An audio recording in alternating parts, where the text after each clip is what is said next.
Hey guys, everyone. welcome back to another episode. So, you probably know this sign. It's just north of Carnarvon, King Waves Kill. Yes. Pretty famous. Everyone gets a photo there. We definitely Did. got a couple now. One with the Hilux, one with the Junior. Yep. Welcome to this next episode. We're heading up the coast. So we're at a pretty cool part of Australia. We're going up the Coral Coast. We're going to be camping around Ningaloo Reef on some station stays, which we haven't done before. We're really excited just to sort of chill on the beach, go some snorkeling. Have Adrian catch us fish. Catch us fish for us, just feed us fish. Yep. It should be really nice, a real holiday kind of, sun. Kind of vibe. Then we'll head up to Exmouth, then from Exmouth check out Charles Knife Gorge, and then probably start heading back inland. So hopefully a lot to see in this episode. Hope you enjoy it. Yeah, we'll take you along. Let's do it.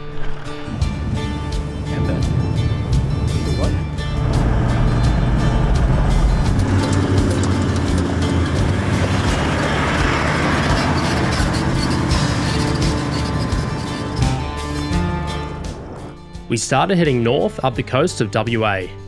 To do the station stays, we definitely recommend booking well in advance.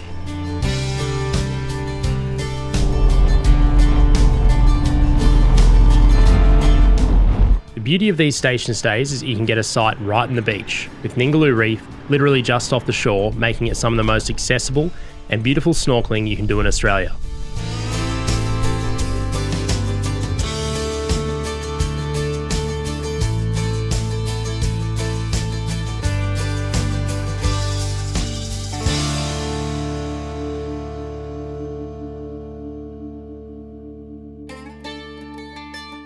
This really is some of the most spectacular and untouched coast in Australia. Nothing beats relaxing watching the whales swim by and the sunset in the west.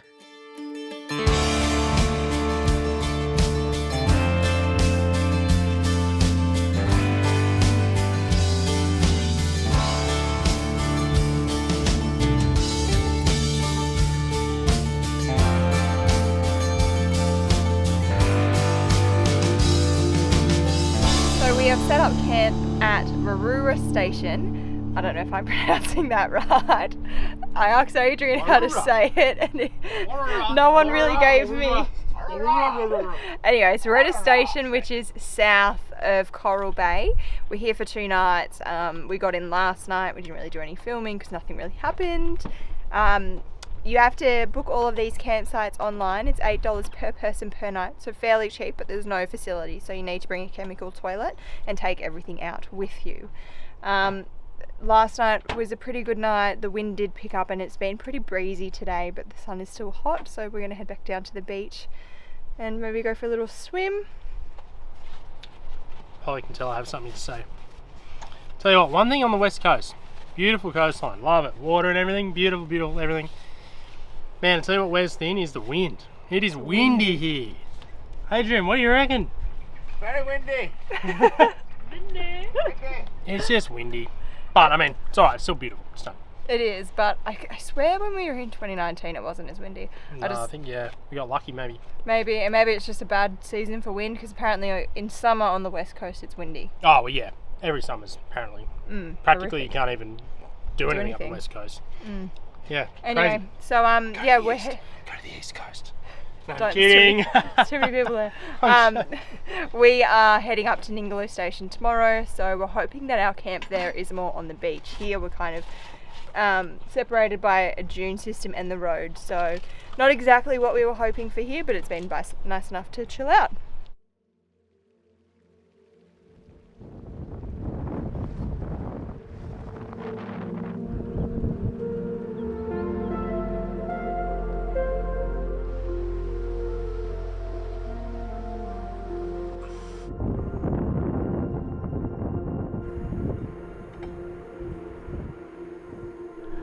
Good morning everyone. So we are up at it, packed up, and we are about to head off. We're actually heading further up the coast today. We're heading to Ningaloo Station and doing another station stay there.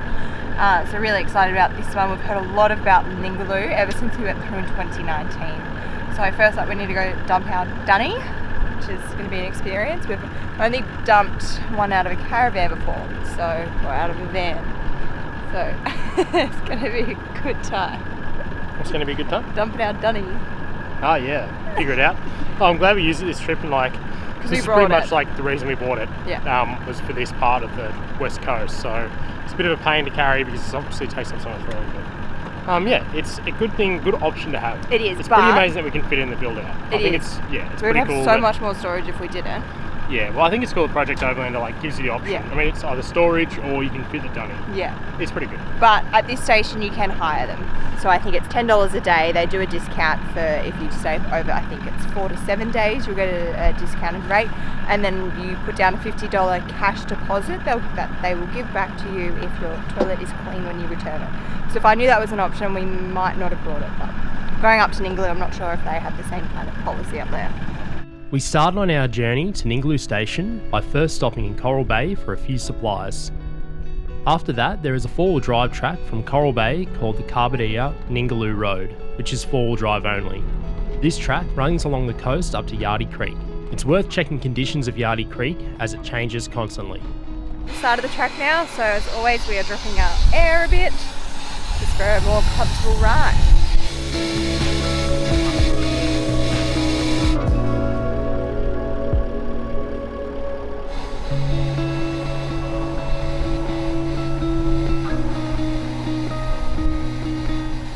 The track was corrugated but pretty easy going. There is plenty of nice spots to stop along the way and have a break by the sea.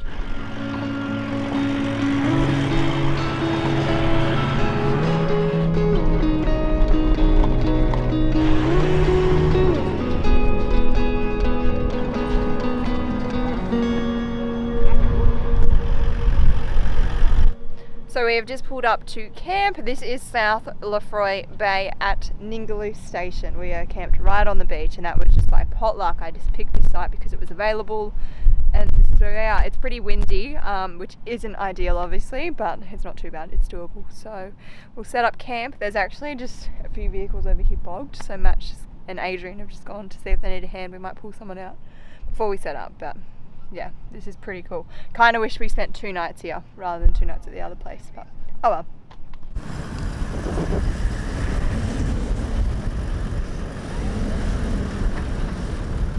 This 200 got caught up trying to get the boat out. The 300 coming to help also got bogged just beside it. It was a case of tyre pressures being a bit high. They also didn't have any basic recovery gear like shovels, recovery boards or kinetic ropes. So recovered 2 vehicles as soon as we got to camp. Yes, 300 and 200 towing Yep. a boat. So, geez, tell you what, some people just had zero recovery gear. Yeah, they didn't Absolutely have a thing, not a thing. So And I'm like, it would have been a long digging by hand. Yeah. Come along. Anyway. so glad we could help, and now we're all suited up. We're going to go for a snorkel. Yeah.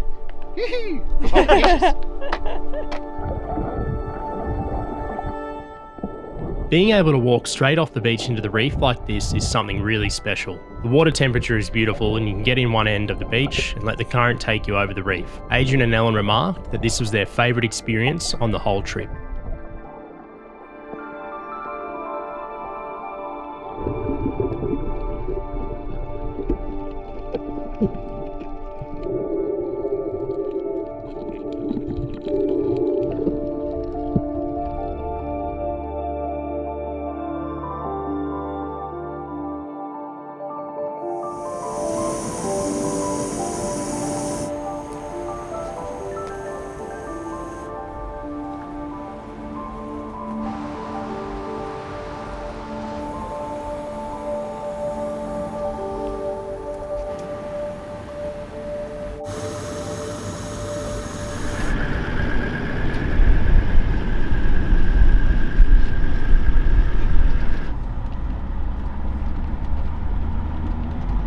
So we've just made it to Yardie Creek in Cape Ranger National Park, and it is dry as. Choppy there, eh? There's absolutely no water in it, but there's 2 cars ahead of us that look like they've absolutely chopped the shit out of it. So So there we go. Like Well, a I don't think it's been them. I think it's probably been everyone who's crossed it. So. Okay, my turn.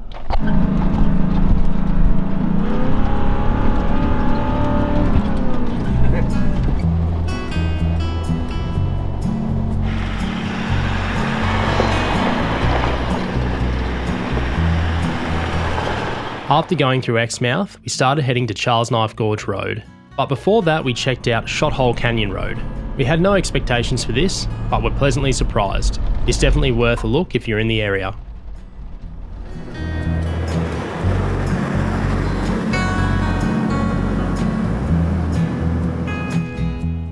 After that, we went to Charles Knife Gorge Road and found a lookout. This is one of the most spectacular views in Australia, with the ocean both to the east and the west. We settled in for the afternoon to watch the sunset.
Alright, morning everyone, at the top of Charles Knife Gorge here. Had a beautiful sunrise and it's a pretty epic lookout. It's definitely worth a look if you're in the area. I think that kind of ends our WA coast trip. It does, yeah. So now we are Perth and up. Yeah, now we are heading east, back home. Yeah. So we said the exact same thing last time we were here. I said a couple of years ago when we were in the Hilux just over there, I said, oh, we're heading back east now. This is far north as we kind of go, and then start to head east. We're obviously going northeast, but still heading east. Plan today is to head toward Millstream National Park into the Pilbara. Adrian's got a bit of a plan. He's got a bit of prospecting in mind, and we're happy just to go along because we've done parts of this area before, and then that'll take us to parts that we haven't seen. Yeah, find some nice bush camps. So. Thanks for coming along on the WA coast journey. It is an epic part of the world. It is worth coming. Yeah, so definitely. We'll see you in the next episode and we'll head into the Pilbara. Thanks for watching everyone. Catch us in next week's episode as we head into the Pilbara and the incredible Millstream National Park. Have a good one. Cheers.